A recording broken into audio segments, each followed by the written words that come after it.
Salam İnform Xəbər TV izləyiciləri.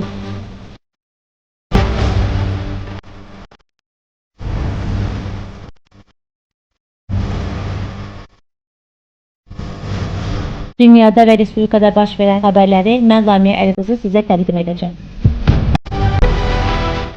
Hörmətli həmkarlar, sizi Azərbaycanda salamlamaqdan məmnunam. Xoş gəlmisiniz ölkəmizə. Türk Dövlətlər Təşkilatı Daxili İşlər Nazirlərinin ikinci görüşünün Azərbaycanda keçirilməsi təşəbbüsümüzü dəstəklədiyinizə görə Daxili İşlər Nazirliyi adından hamınıza təşəkkürlərimizi bildirirəm.